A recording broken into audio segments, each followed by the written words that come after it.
Chapter 1, Rp1.000 yang terlupakan.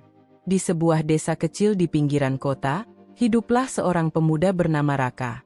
Usianya baru 22 tahun, sehari-hari ia bekerja sebagai kuli serabutan di pasar desa. Pagi buta ia sudah bangun, membantu para pedagang menurunkan barang dari truk, membersihkan sisa-sisa sampah sayur, hingga kadang diminta mengantar belanjaan ke rumah pelanggan. Upahnya tidak menentu, kadang hanya 10.000, kadang 20.000, dan kalau sedang sepi bisa jadi ia pulang dengan kantong kosong. Raka tinggal bersama ibunya yang sudah tua dan sakit-sakitan. Ayahnya sudah lama meninggal, meninggalkan hanya sebuah rumah kecil berdinding papan yang mulai rapuh dimakan usia. Ibu Raka menderita asma, dan setiap kali kambuh, Raka harus berlari mencari obat ke warung atau ke puskesmas dengan uang pas-pasan.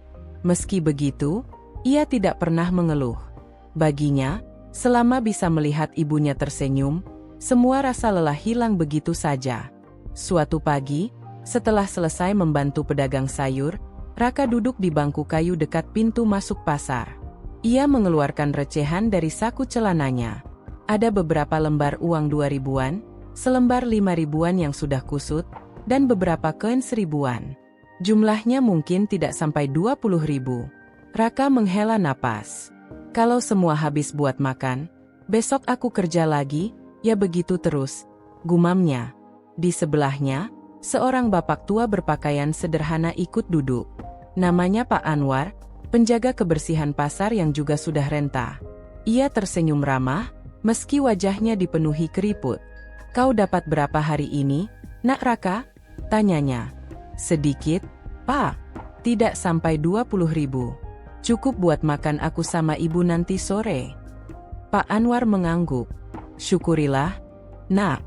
Banyak orang di luar sana yang bahkan tidak tahu harus makan apa hari ini. Raka terdiam. Kata-kata itu menancap di kepalanya. Ia menatap koin 1.000-an di tangannya. Jumlahnya memang kecil, tapi entah kenapa hatinya merasa ada sesuatu yang bisa dilakukan dengan itu. Hari itu, sebelum pulang, Raka lewat di depan sebuah kotak amal yang diletakkan di dekat warung kopi pasar. Kotak itu kusam, terbuat dari kayu dengan kaca di bagian depannya. Tulisan di atasnya sudah pudar, donasi untuk anak yatim dan fakir miskin. Biasanya orang-orang hanya melirik sekilas lalu pergi, seolah kotak itu hanyalah pajangan tak berguna. Raka berhenti. Ia memandang uang 1.000-an di tangannya. Kalau aku masukkan ini, aku masih punya uang buat beli makan. Tidak akan bikin aku kelaparan, pikirnya. Tangannya gemetar sejenak, lalu dengan mantap ia memasukkan satu lembar uang Rp1.000 ke dalam kotak itu. Bunyi recehan yang jatuh menggema di dalam kotak kayu. Sepele, tapi membuat hati Raka terasa ringan. Entah bermanfaat atau tidak, tapi semoga bisa jadi kebaikan kecil, bisiknya. Malam itu, ia pulang membawa makanan sederhana untuk ibunya. Nasi hangat, sayur kangkung, dan sedikit tempe goreng. Ibunya tersenyum bahagia melihat anaknya pulang dengan wajah lega. Capek ya, Nak? Tanya ibunya. Tidak, Bu. Selama ibu sehat, aku kuat. Mereka makan bersama dengan penuh syukur, meski sederhana. Raka tidak menceritakan soal uang Rp1.000 yang ia masukkan ke kotak amal. Baginya, itu hanyalah rahasia kecil antara dirinya dan Tuhan. Hari-hari berikutnya, kebiasaan itu berlanjut. Setiap kali mendapat uang dari hasil kerja, Raka selalu menyisihkan Rp1.000. Kadang ia hanya mendapat 15.000, tapi ia tetap berusaha menyimpan 1.000 untuk dimasukkan ke kotak amal. Rp1.000 saja, begitu ia selalu berkata dalam hati. Orang-orang di pasar mulai memperhatikan. Raka itu gila ya, sudah miskin masih nyumbang. Uangnya buat makan aja pas-pasan, komentar salah satu pedagang. Ah, biarin. Itu urusan dia. Lagian, Rp1.000 apa gunanya? Nggak bakal bikin anak yatim kenyang. Sahut yang lain sambil tertawa. Raka mendengar semua omongan itu, tapi ia hanya tersenyum. Ia tahu Rp1.000 memang kecil, tapi ia percaya, jika dilakukan terus-menerus, lama-lama bisa berarti. Suatu sore, Ketika Raka baru saja memasukkan uang 1000-nya, seorang anak kecil mendekat. Bocah itu kira-kira berusia 7 tahun, berpakaian lusuh dengan wajah polos. Ia memandangi Raka dengan mata berbinar. "Bang, abang tiap hari nyumbangnya?" tanyanya. Raka kaget, lalu tersenyum. "Iya, cuma 1000. Kenapa?" Anak itu menunduk malu. "Aku anak yatim, Bang. Aku sama teman-teman di panti sering dikasih makan dari uang yang orang-orang masukin ke kotak itu." Mata Raka membelalak. Ia tidak menyangka uang recehan kecil yang ia anggap sepele ternyata benar-benar sampai ke tangan anak-anak yatim. "Serius? Jadi uang 1000 ini beneran bisa bantu kalian?"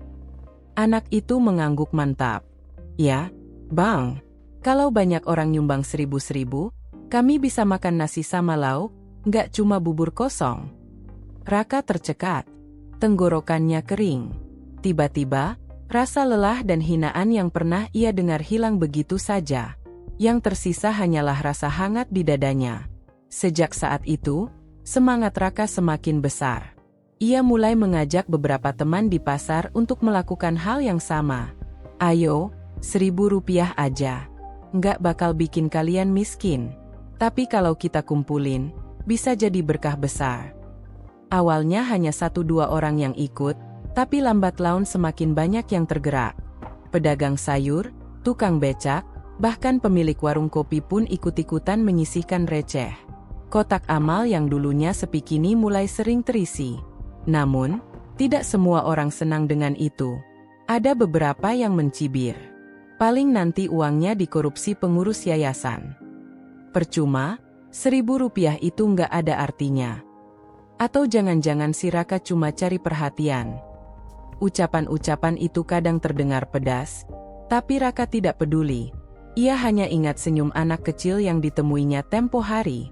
Suatu hari, panti asuhan yang menerima donasi dari kotak amal itu mengadakan acara syukuran kecil. Mereka mengundang warga pasar untuk hadir. Raka datang bersama ibunya. Ia tidak menyangka betapa banyak anak-anak yang hidup di panti itu. Semuanya ceria meski hidup serba kekurangan.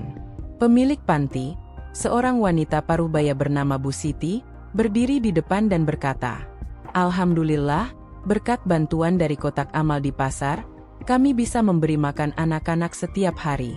Mungkin bagi sebagian orang, 1000 rupiah terasa kecil. Tapi bagi kami, itu sangat berharga." Ia menatap ke arah Raka, tersenyum hangat. Dan ada seorang pemuda yang tanpa lelah, setiap hari menyisihkan 1000 rupiahnya. "Terima kasih, Nak Raka. Engkau telah memberi teladan bagi kita semua." Seluruh ruangan bertepuk tangan. Wajah Raka memerah. Ia tidak pernah berniat mencari pujian. Ia hanya ingin membantu. Tapi hari itu, ia sadar satu hal.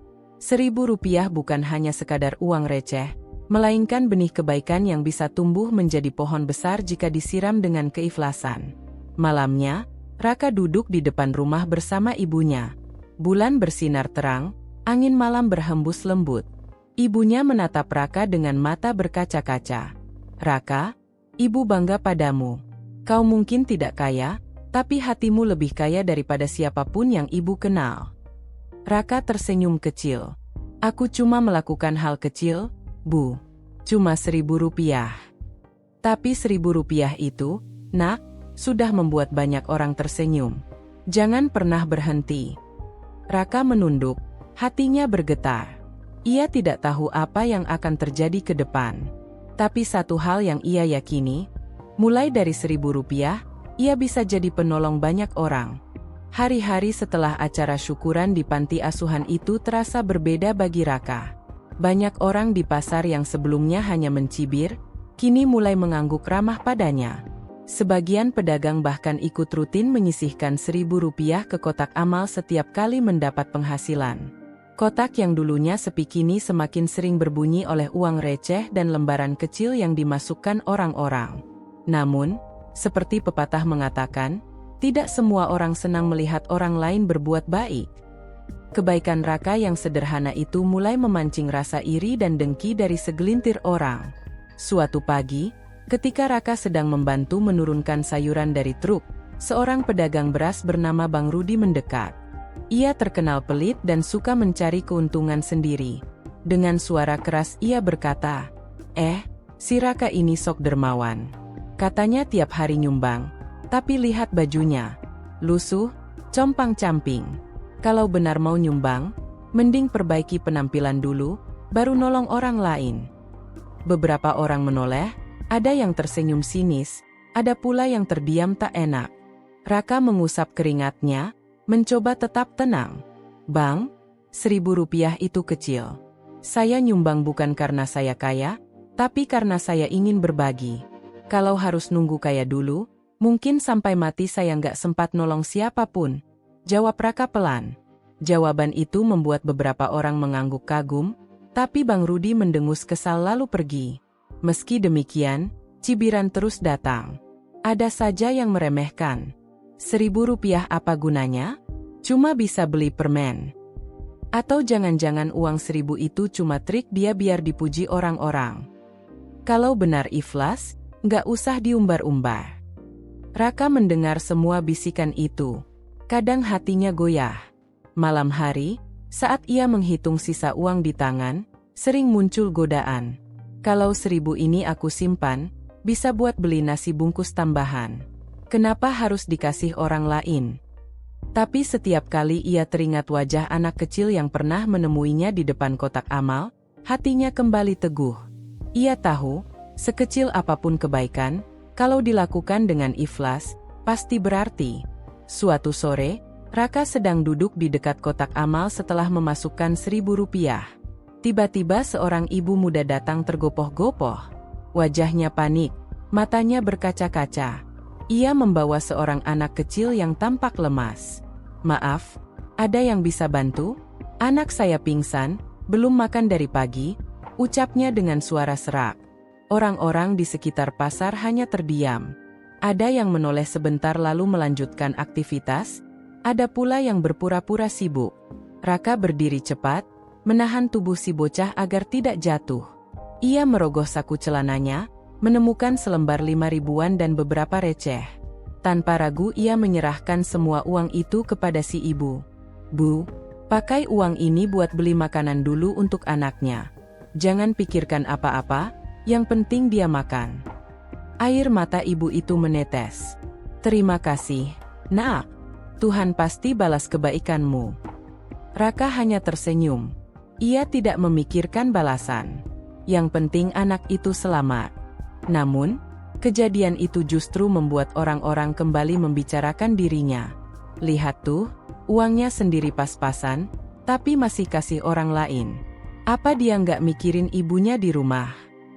Jangan-jangan dia cuma pura-pura baik biar dipuji lagi. Bisikan-bisikan itu menusuk hati. Malamnya, Raka termenung di beranda rumah.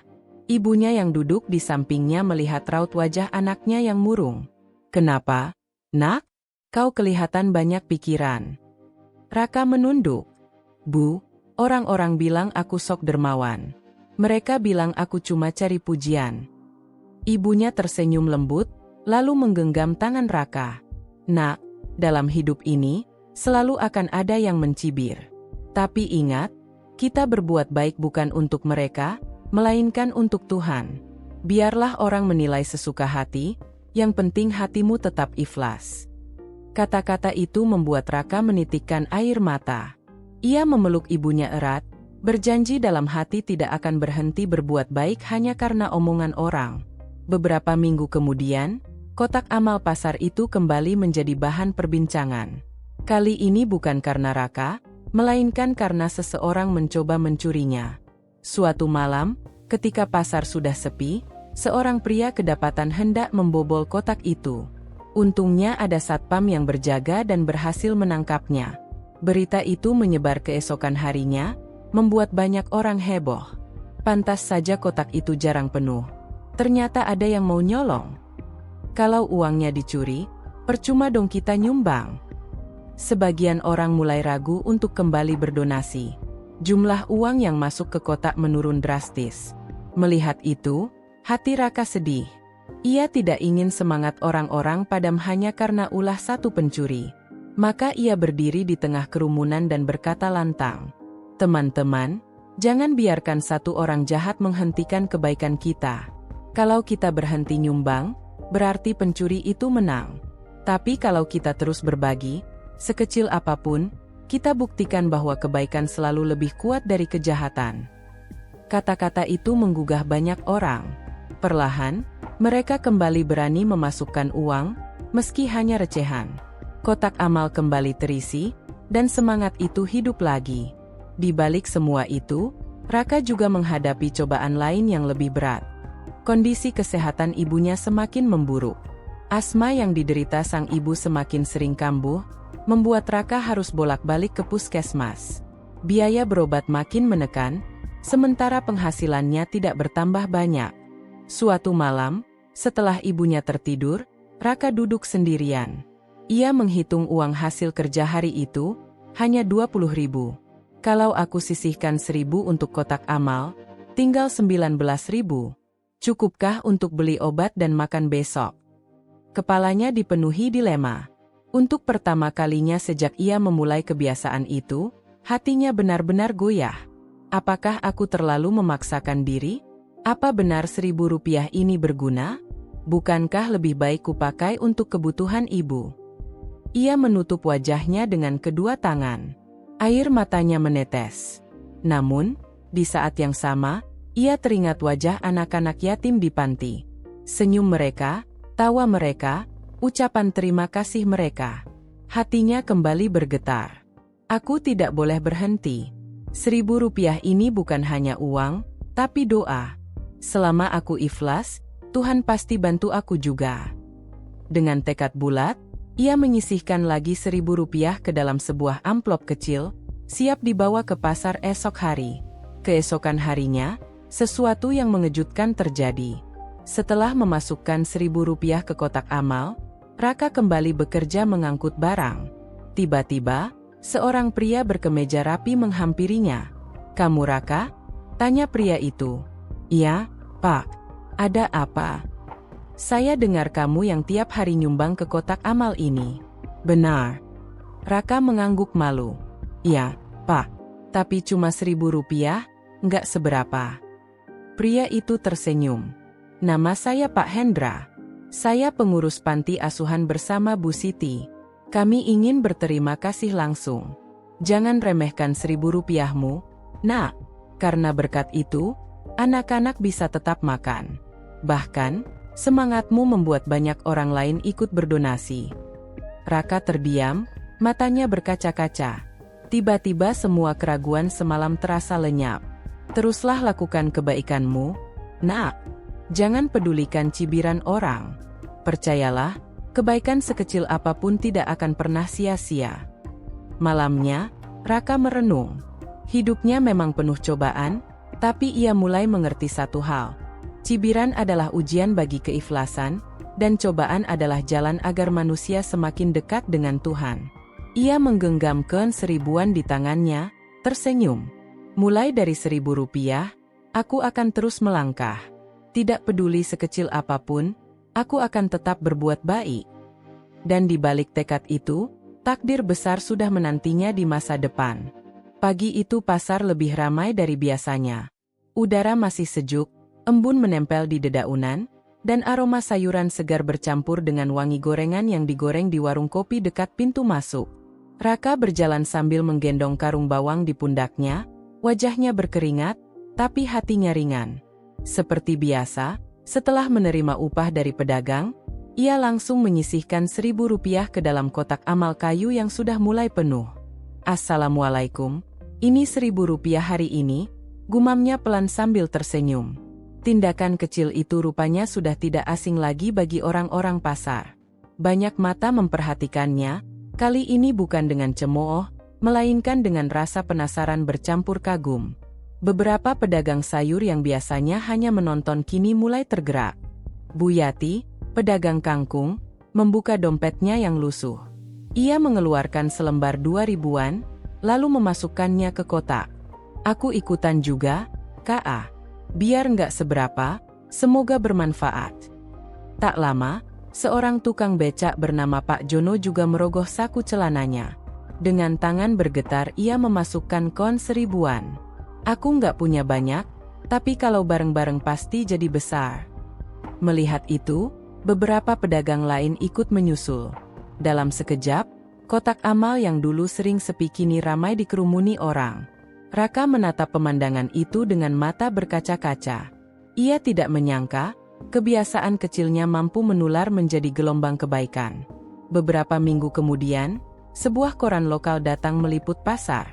Wartawan itu mendengar cerita tentang kotak amal yang kini ramai berisi uang receh dari para pedagang kecil. Mereka menulis artikel dengan judul, "Gerakan Rp1.000 dari Pasar Kecil menjadi penolong anak-anak yatim." Di dalam artikel, nama Raka disebut sebagai pemuda yang memulai kebiasaan itu. Foto dirinya dimuat, meski ia sebenarnya merasa malu. Keesokan harinya, banyak orang yang membaca berita itu. Bahkan ada yang khusus datang ke pasar hanya untuk melihat kotak amal kayu sederhana tersebut. Beberapa orang kaya dari kota juga ikut menyumbang. Ada yang memasukkan lembaran 50.000, bahkan 100.000. Namun, yang membuat hati Raka paling bahagia bukanlah jumlah besar yang tiba-tiba masuk, melainkan ketika ia melihat seorang nenek tua menjinjing kantong plastik kecil berisi cabai, lalu dengan susah payah memasukkan koin Rp1.000 ke dalam kotak sambil tersenyum. "Ini bagian nenek, Nak. Semoga bisa membantu," katanya lirih. Raka menunduk hormat. "Terima kasih, Nek. Rp1.000 nenek lebih berharga daripada uang sebanyak apapun kalau diberikan dengan ikhlas." Beberapa hari setelah berita itu menyebar, sekelompok anak yatim dari panti asuhan datang ke pasar. Mereka membawa bunga kertas buatan tangan sebagai tanda terima kasih. Anak-anak itu berlarian kecil, wajah mereka sumringah. "Abang Raka, terima kasih ya," teriak salah satu bocah sambil menyerahkan bunga kertas berwarna merah muda. Raka kaget sekaligus terharu. Ia berjongkok, menerima bunga itu dengan hati bergetar. "Untuk abang? Cantik sekali, terima kasih banyak, ya." Para pedagang dan pengunjung pasar yang melihat adegan itu ikut tersenyum. Banyak yang meneteskan air mata. Tiba-tiba, orang-orang yang biasanya cuek menjadi lebih ramah, lebih peduli. Seolah kebaikan itu menular, menjalar ke setiap sudut pasar. Namun, tidak semua orang senang. Bang Rudi, pedagang beras yang sejak awal sinis terhadap Raka, merasa geram melihat semua orang mengagung-agungkan pemuda miskin itu. Semua orang cuma lihat luarnya aja. Siapa yang tahu, mungkin Raka itu cuma cari popularitas. Apa bedanya sama orang-orang yang pamer sedekah di media sosial? Ucapannya kembali menyulut perdebatan di kalangan pedagang. Ada yang setuju, ada yang membela Raka. Raka sendiri tidak menanggapi. Ia hanya menunduk, menarik napas dalam-dalam, lalu melanjutkan pekerjaannya. Dalam hatinya, ia bergumam, "Kalau aku berhenti hanya karena omongan orang, berarti niatku tidak ikhlas. Aku harus kuat." Suatu pagi, seluruh pasar geger. Kotak amal kayu yang biasa diletakkan di dekat warung kopi mendadak hilang. Orang-orang panik, terutama karena mereka tahu di dalam kotak itu ada cukup banyak uang hasil donasi. "Siapa yang berani-beraninya mencuri?" teriak Bu Yati. "Jangan-jangan orang luar pasar yang sengaja mau menjatuhkan kita," tambah yang lain. Raka ikut cemas. Ia merasa bersalah, seolah kehilangan itu akibat dirinya yang terlalu mencolok. Malamnya ia tidak bisa tidur, memikirkan bagaimana nasib anak-anak panti yang biasanya mengandalkan uang dari kotak amal. Namun, bukannya patah semangat, Raka justru bangkit dengan ide baru. Esoknya, ia mengajak teman-temannya membuat kotak amal baru yang lebih besar dan kuat, terbuat dari besi dengan gembok. Mereka meletakkannya di tempat yang lebih aman, dijaga oleh satpam pasar. "Kalau satu kotak hilang, kita buat 10 kotak lagi. Jangan biarkan kebaikan berhenti hanya karena dicuri orang," seru Raka lantang. Orang-orang bertepuk tangan mendengarnya. Semangat mereka kembali menyala. Tidak lama setelah itu, ide kotak amal Rp1.000 menyebar ke pasar-pasar lain di sekitar kota. Ada yang membuat kotak di sekolah, di masjid, bahkan di terminal. Semua terinspirasi dari kebiasaan kecil yang dimulai oleh Raka. Bahkan sebuah komunitas sosial di kota menghubungi Raka untuk diajak bekerja sama. Mereka ingin menjadikan gerakan Rp1.000 ini sebagai program resmi, dengan sistem pengelolaan yang lebih transparan. Raka bingung sekaligus bangga. Ia hanyalah pemuda miskin yang tidak tamat sekolah menengah, tapi kini orang-orang terpelajar dan berkedudukan tinggi mengajaknya bicara setara. Kalau ini bisa membuat lebih banyak orang terbantu, aku siap. Tapi aku minta satu hal, jangan pernah lupa, gerakan ini lahir dari hati yang ikhlas, bukan untuk mencari keuntungan, tegas Raka. Di tengah gelombang kebaikan yang semakin besar, kabar buruk datang. Ibunya jatuh sakit lebih parah. Sesak napasnya kambuh mendadak hingga harus dilarikan ke rumah sakit. Raka panik. Ia berlari ke sana kemari mencari pinjaman uang untuk biaya perawatan. Tabungannya hampir tidak ada, semua habis untuk kebutuhan sehari-hari dan sebagian besar tersisihkan untuk amal. Saat ia terduduk lemas di bangku rumah sakit, Bu Siti datang bersama beberapa anak yatim. Mereka membawa amplop tebal berisi uang. Nak Raka, ini hasil donasi yang kemarin. Kami dengar ibumu sakit. Pakailah uang ini untuk biaya berobat, ucap Bu Siti lembut. Raka terperangah. Tapi, uang ini untuk anak-anak. Bu, aku nggak enak. Seorang bocah yatim memotong dengan polos. Abang kan sudah nolong kami banyak sekali. Sekarang giliran kami nolong abang. Air mata Raka jatuh tanpa bisa ditahan. Malam itu, ia sadar satu hal penting. Kebaikan yang ia tanam ternyata kembali padanya di saat paling dibutuhkan. Setelah ibunya dirawat dan mulai membaik, Raka duduk di bangku rumah sakit sambil memandangi langit malam dari jendela. Hatinya penuh rasa syukur bercampur haru. Rp1.000 yang dulu kupikir kecil ternyata bisa menyelamatkan banyak orang. Bahkan kini, Rp1.000 itu kembali menyelamatkan ibu. Ia teringat semua cibiran, semua cobaan, semua air mata. Dan kini, semua terbayar dengan kenyataan bahwa kebaikan tidak pernah hilang sia-sia. Dengan suara lirih, ia berjanji dalam hati, mulai sekarang, aku akan menjaga gerakan ini.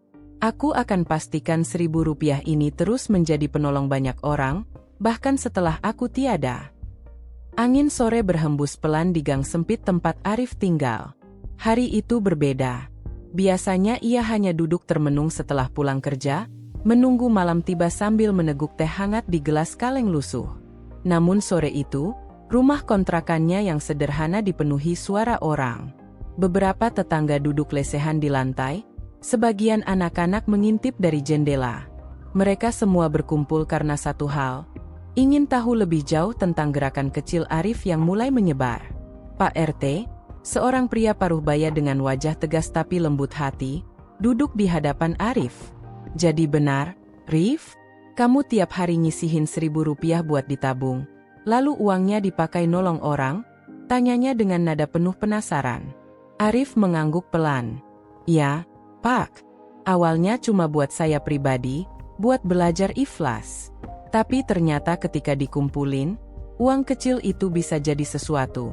Dan, saya pikir, kalau lebih banyak orang ikut, hasilnya bisa lebih besar lagi.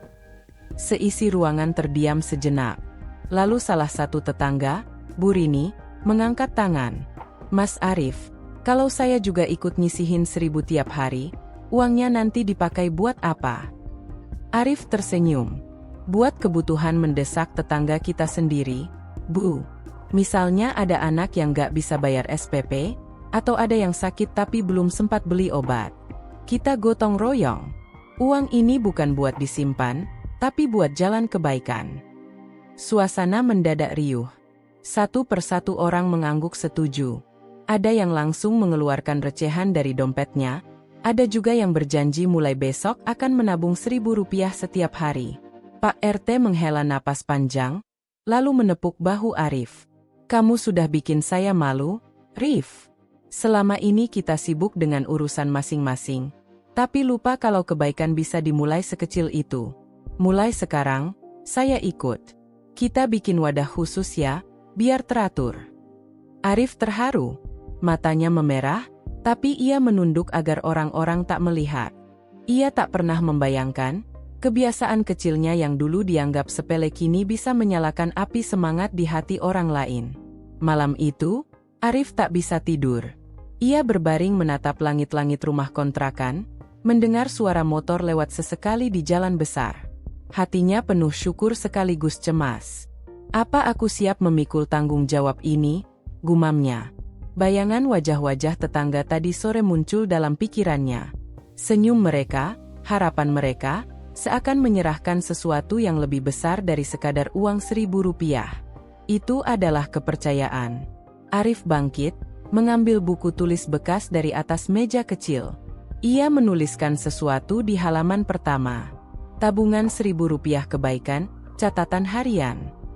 Lalu ia menulis aturan sederhana. 1. Siapa saja boleh ikut. 2. Uang dikumpulkan secara sukarela, tanpa paksaan. 3. Uang digunakan untuk kebutuhan darurat orang sekitar. 4. Semua dicatat terbuka, agar tak ada prasangka. Tangannya bergetar saat menulis. Bukan karena lelah, tapi karena ia sadar. Ia sedang memulai sesuatu yang bisa jadi jauh lebih besar daripada dirinya sendiri. Hari-hari berikutnya, gerakan itu mulai berjalan. Setiap malam minggu, warga berkumpul di pos ronda untuk menyerahkan tabungan Rp1.000 mereka. Arif membawa celengan besar berbentuk kaleng bekas cat yang sudah dibersihkan. Setiap ken dan lembaran uang kecil dimasukkan ke dalamnya dengan doa-doa sederhana. Anak-anak ikut senang. Mereka berlari-lari sambil memegang kon seribuan, lalu menjatuhkannya ke celengan dengan wajah bangga. Bu, aku juga nyumbangnya. Ini uang jajan tadi siang, kata seorang bocah bernama Tio, yang baru kelas 2 SD. Arif tersenyum lebar. Hebat, Tio. Kebaikan gak pernah lihat umur. Kamu juga penolong, sama kayak orang-orang dewasa. Semua tertawa hangat. Tak butuh waktu lama sampai uang tabungan itu digunakan untuk pertama kali. Suatu malam, seorang tetangga bernama Pak Darto jatuh sakit keras. Keluarganya panik, karena uang di rumah sudah habis untuk kebutuhan sehari-hari. Anak-anaknya bingung harus bagaimana. Berita itu cepat menyebar. Arif bersama beberapa warga segera mendatangi rumah Pak Darto. Mereka membawa kaleng tabungan yang sudah cukup berat. Bu, ini ada sedikit dari tabungan kita bersama. Dipakai aja buat bawa Pak Darto ke dokter, kata Arif sambil menyerahkan uang yang terkumpul. Mata istri Pak Darto berkaca-kaca. Ya Allah, saya gak nyangka. Terima kasih, Mas Arif. Terima kasih semuanya. Malam itu, Pak Darto dibawa ke klinik. Ia mendapat perawatan tepat waktu, dan kondisinya berangsur membaik. Saat kembali ke rumah, ia tak berhenti mengucap syukur. Kabar itu menyebar cepat ke seluruh gang. Orang-orang semakin yakin bahwa gerakan kecil ini nyata manfaatnya. Bukan sekadar wacana, bukan pula mimpi kosong. Namun, di balik semua kehangatan itu, muncul juga suara-suara sumbang. Suatu siang, Arif sedang duduk di warung kopi ketika seorang pria yang dikenal suka iri mulai berbicara keras. Namanya Joni, tukang parkir di ujung jalan. Ah, itu semua cuma akal-akalan. Paling juga duitnya nanti dipakai sendiri. Lagian, apa sih gunanya Rp1.000? Cuma bikin orang merasa sok pahlawan aja, katanya sambil terkekeh. Beberapa orang tertawa kecil, tapi banyak juga yang terdiam tak nyaman. Arif menatap Joni dengan tenang. Kalau abang merasa begitu, gak apa-apa. Gak ada paksaan kok. Tapi coba pikir. Kemarin Pak Darto bisa ke dokter karena uang Rp1.000 itu. Kalau bukan kita yang bantu, siapa lagi? Joni terdiam sebentar, lalu mengalihkan pandangan. Ya terserahlah, gue cuma bilang. Arif tidak membalas lagi. Ia tahu, kebaikan tak perlu banyak pembelaan. Biarlah waktu yang menunjukkan. Hari-hari berlalu. Tabungan Rp1.000 itu terus berjalan, dan manfaatnya makin terasa. Anak-anak sekolah terbantu saat butuh buku. Seorang ibu yang hendak melahirkan mendapat ongkos untuk ke bidan. Bahkan ketika ada tetangga yang rumahnya bocor karena hujan deras, uang itu dipakai untuk membeli terpal sementara. Setiap kali celengan dibuka, orang-orang terkejut melihat jumlahnya. Kain-kain kecil itu jika dikumpulkan bisa mencapai ratusan ribu rupiah sebulan. Uang yang dulu dianggap recehan, kini berubah menjadi harapan nyata. Arif semakin yakin, kebaikan tak pernah salah jalan. Namun, di dalam hati kecilnya, ia juga mulai takut. Kalau nanti aku gak sanggup mengurusnya, gimana? Kalau ada yang menuduh macam-macam, bagaimana? Keraguan itu muncul setiap malam, menghantui tidurnya. Ia tahu, semakin besar sesuatu, semakin besar pula ujian yang akan datang. Pada suatu malam hujan deras, Arif bermimpi.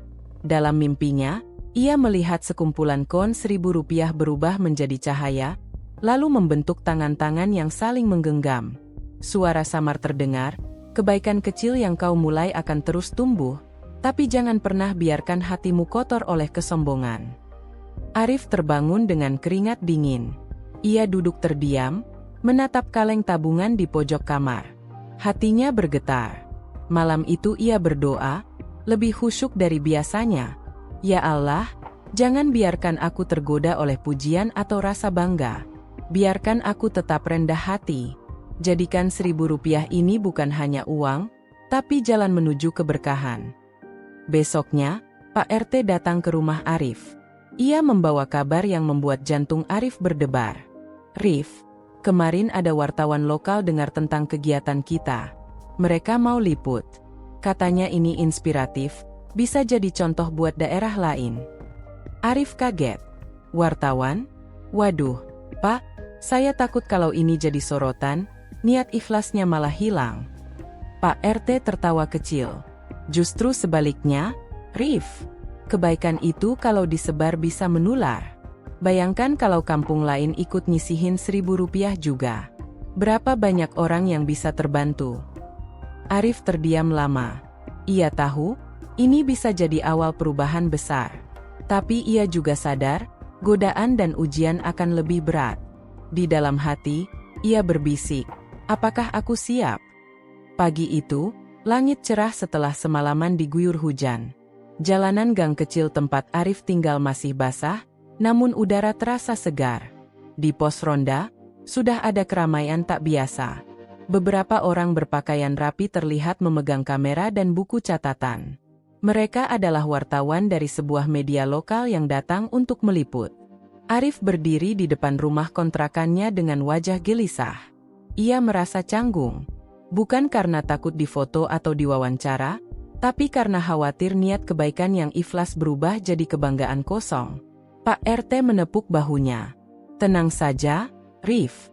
Kamu hanya ceritakan apa adanya. Gak usah dilebih-lebihkan. Justru orang perlu tahu kalau kebaikan bisa dimulai dari hal kecil. Arif menghela napas. Ia mengangguk pelan. Baik, Pak. Liputan dimulai. Wartawan mewawancarai Arif dengan pertanyaan sederhana. Mas Arif, bagaimana awalnya bisa terpikir untuk menyisihkan Rp1.000 setiap hari? Arif menatap kamera sebentar, lalu menjawab lirih, awalnya saya hanya ingin belajar bersyukur. Gaji saya kecil, tapi saya pikir, kalau Rp1.000 saja saya anggap berat, berarti saya terlalu tamak. Jadi saya biasakan menyisihkannya. Lalu, saya lihat ternyata uang kecil itu bisa membantu orang lain. Dari situ saya mulai ajak tetangga. Luar biasa sekali. Apakah ada kisah yang paling berkesan? Tanya wartawan lain. Arif tersenyum samar. Banyak. Salah satunya waktu Pak Darto sakit. Kami bisa bawa beliau ke klinik tepat waktu. Padahal uangnya hanya Rp1.000 dari orang kampung sini. Itu membuktikan kalau recehan yang dianggap sepele bisa jadi nyawa buat orang lain.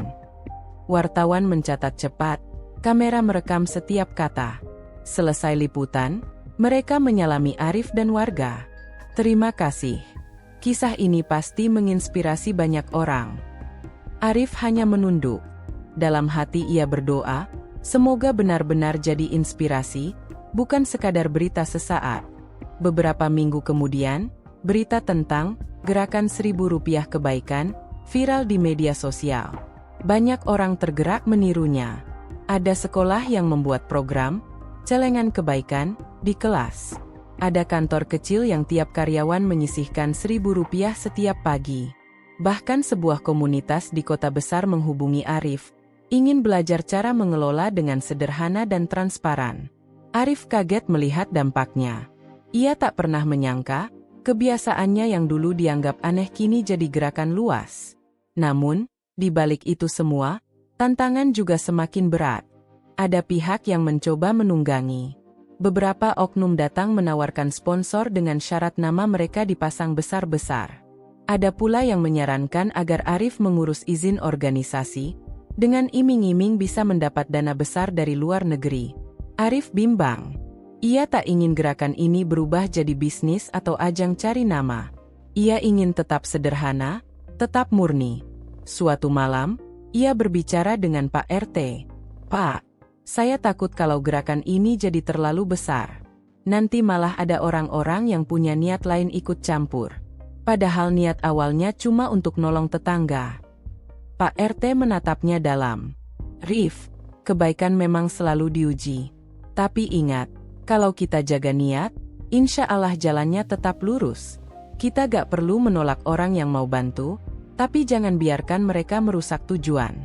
Pegang teguh prinsip awal, Rp1.000 ikhlas, bukan Rp1.000 politik." Arif terdiam. Kata-kata itu menancap dalam hatinya. Di tengah kebingungan itu, sebuah peristiwa besar terjadi. Pada suatu malam, api melalap rumah Bu Rini, salah satu tetangga. Warga panik, berusaha memadamkan api dengan peralatan seadanya.